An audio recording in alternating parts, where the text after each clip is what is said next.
안녕하십니까. 바른 북소리 정북방송을 찾아주셔서 감사합니다. 오늘 또 우리 옆에 방해꾼 하나 붙었습니다. 지금 엄마가 일하러 나가서 제가 봐야 되는 겁니다. 자, 오늘은 무슨 이야기 할 거냐면 요즘 언론에서 그 한강댐 무단방류 이 문제 가지고 다루더라고요. 그래서 그에 대한 문제를 좀 이야기하려고 합니다. 그런데 방송 들어가기 전에 한 가지 소개 좀 하겠습니다. 고상만이 수사반장이라고 저하고 한 몇 년 전에 이렇게 인터뷰한 적이 있었습니다. 그걸 업로드해서 올리셨더라고 어저께. 이렇게요. 예, 이렇게 해서 간첩 조작된 북한 사람 홍강철 고발의 일부 하고 올렸습니다. 저에 대해서 알고 싶은 것, 네, 그런 건 여기서 이야기 들으셔도 됩니다. 예, 본방송 시작하기 전에 이거 홍보하는 거고요. 네, 그래 많이 시청해 주십시오. 그리고 구독도 많이 좀 눌러주시고요. 네. 우리 한강댐 무단방류 그걸로 시끄럽습니다. 그런데 왜 그런 일이 일어나게 되는지 여기에 대해서 이야기 좀 하려고요. 위성지도를 또 보면서 이야기를 하는 게 낫겠죠. 네. 자, 이거 한강댐입니다. 한강댐은 어디에 있냐? 강원도 평강군에 속해서 있습니다. 근데 이게 북한에서 이 지구를 뭐라 부르냐면 세포등판에 속해 있습니다. 여기는 세포등판은 평강군, 세포군, 그리고 여기 이천군이거든요. 이렇게 세 개 군을 합쳐서 세포등판이라고 부릅니다. 여기가 5만 정보의 땅에 이렇게 목장을 꾸렸죠. 단일 목장으로서는 세계 최대라고 제가 들었습니다. 네. 근데 이 한강댐을 보게 되면 이 분계선에서 멀지 않습니다. 보면 여기서부터 찍어도 이렇게 쭉 보면 이거지. 8km, 9km 이 정도밖에 안 됩니다. 여기가. 예. 그리고 북쪽은 보면 여기는 산골이 아닙니까? 산골이고 주민지대가 얼마 없습니다. 여기는 내려오면 아무리 봐도 이게 여기는 없죠. 쭉 오면서는 예, 여기에 집이 있지 않습니까? 여기 집들이 있고 그렇지만 이 집들도 강가에서 다 떨어져 있죠. 그리고 다 밭들이 있고 논밭들이 있는데 여기도 좀 주민지대 있긴 한데 다 떨어져 있지 않습니까? 자, 이렇습니다. 그리고 이 아래부터는 없죠. 이 아래부터는 이건 북유선이니까, 네. 비무장지대니까 없는 겁니다, 여기는. 그리고 남한에 와서, 이건 다 지대가 낮으니까, 그러니까 이 한강댐에서 수문을 열게 되면, 그러면 아래에서 피해를 받게 되는 겁니다. 그런데 이제 제가 하는 이야기를 들으셔야 이해가 될 겁니다. 왜 통보를 안 하는지. 우선 첫째, 북쪽의 사람들이 생각은 그렇습니다. 장마철이 시작되면 그러면 개월로부터 멀리 가 있어야 되는 건 사실이 아니냐 이렇고요. 두 번째는 뭐냐, 북한의 물관리 체계가 어떻게 되어 있는지에 대해서 알아야 된다는 겁니다. 북한의 물관리 체계는 어떻게 되어 있냐, 북한도 물관리 체계를 법에 근거해서 관리를 합니다. 그러면 물자원 관리하는 법안들은 어떤 게 있냐면 물자원법이라는 게 있고요. 그리고 하천법이라는 게 있습니다. 그리고 전력법, 그리고 중소형 발전법, 그리고 재생에너지법, 이런 법들이 있거든요. 이런 법들에서 물자원의 조사와 개발, 보호, 이용 어떻게 하라고 밝혀져 있습니다. 이 하천법 같은 경우에 보게 되면 그러면 북한은 물자원을 어떻게 관리하는구나 하는 걸 알 수 있습니다. 하천법이 어떻게 되냐, 북한의 모든 강하천들을 대하천과 중소하천으로 나눕니다. 하천법에서는 대하천은 큰 강들이죠. 압록강, 두만강, 청천강, 대동강, 이렇게 큰 강들인 겁니다. 이런 큰 강들은 누가 관리를 하냐? 국토환경보호기관이 하게 되어 있습니다. 내각이 지도하는 국토환경보호기관이. 그러면 국토환경보호기관이라고 할 때는 중앙을 말하는 겁니다. 중앙을. 그리고 중소하천인 경우에는 이자 한강댐 같은 거죠. 예? 한강댐 같은 게 속하는 겁니다. 중소하천의 경우에는 누가 관리를 하냐? 그거는 지방당 정권기관, 그리고 기관기업소, 단체가 하는 겁니다. 실례를 들어서 어떠냐? 이자 한강댐. 자, 이 한강댐은 평강군에 속해져 있지 않습니까?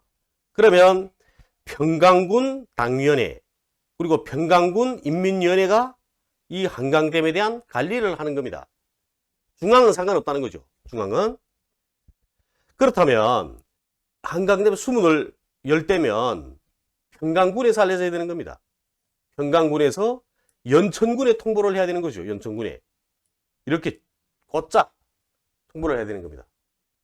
중앙에는 그런 걸 그 남한에다가 통보해 줄 그런 기관이 없다는 겁니다. 그리고 이제 이 지방당 정권기관 그리고 그 하천들을 관리하는 중소하천들을 관리하는 뭐 기관 기업소 단체 여기에서는 그 장마철이 시작되면 그 관리 운영을 자기들이 책임을 져야 됩니다. 지방당 정권기관에서 책임을 져야 된다는 거죠. 이렇게 큰 물에 대한 관리는 지방당 정권기관 아래 단위들에서 진행하게 되는 거고요. 그러면 국가는 어느 때 개입을 하게 되냐? 국가는 자연재해가 났을 때 개입을 하는 겁니다. 홍수가 나서 뭐 집들이 다 떠내려가고 농경지가 뭐 파괴되고 이렇게 할 때 그때 국가가 개입을 하게 되는 거죠. 그 전까지는 개입을 안 합니다.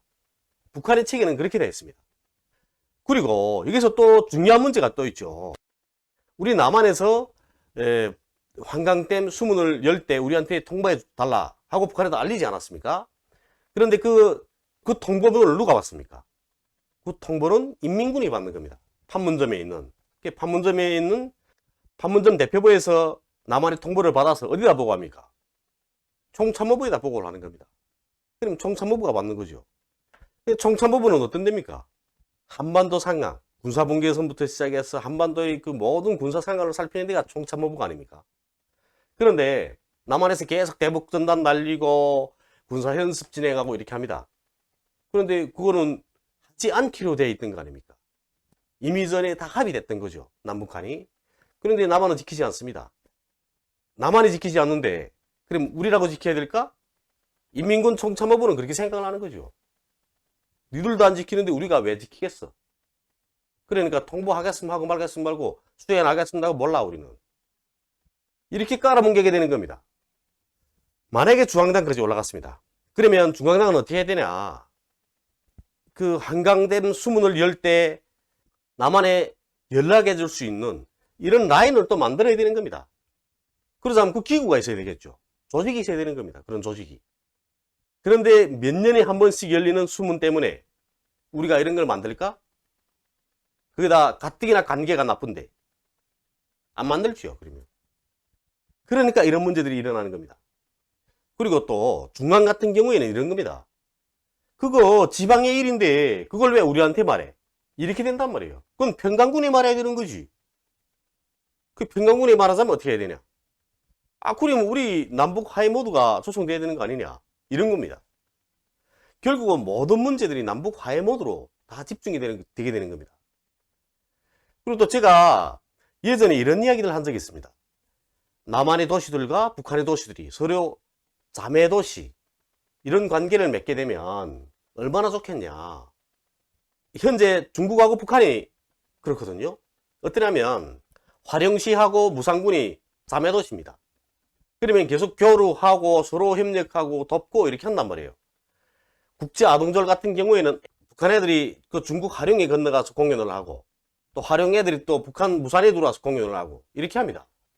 그런 것처럼 우리도 북한의 평강군하고 남한의 연천군하고 자매도시를 맺게 되면 이런 문제가 안 생기는 거죠. 그리고 이런 문제는 사실은 쉽게 해결할 수 있었던 겁니다. 그러니까 이제 정상회담을 할 때 김정은 위원장한테 이런 건 쉽게 이야기할 수 있는 거죠. 한강댐 관리소장하고 우리 남한의 군남댐 관리소장하고 직통전화를 연결해달라. 한강은제에서 수문을 열 때마다 우리가 피해를 입는다. 연천군 인민들. 그리고 또 멀리 보게 되면 서해바다에서 어민들이 피해를 입기 때문에 이걸 생각해서 우리 두 관리소장 간에 직통전화를 연결해달라. 그 직통전화는 수문을 열 때만 딱 쓰도록 이렇게 해달라. 그런 문제는 간단한 거 아닙니까? 그 북한은 아시죠? 최고 지도자가 결심하면 다 해결되는 겁니다. 그래서 일꾼 불러서 이거 당장 그 양쪽 관리소장 간에 직통전화 연결해주라. 그렇게 하면 연결하면 되는 겁니다. 어쨌든 이 한강대 문제를 해결하자면 이런 과정을 거치면 되는 겁니다. 그게 가장 쉽죠. 그런데 이 문제의 가장 그 해결책은 뭐냐? 그건 평화입니다.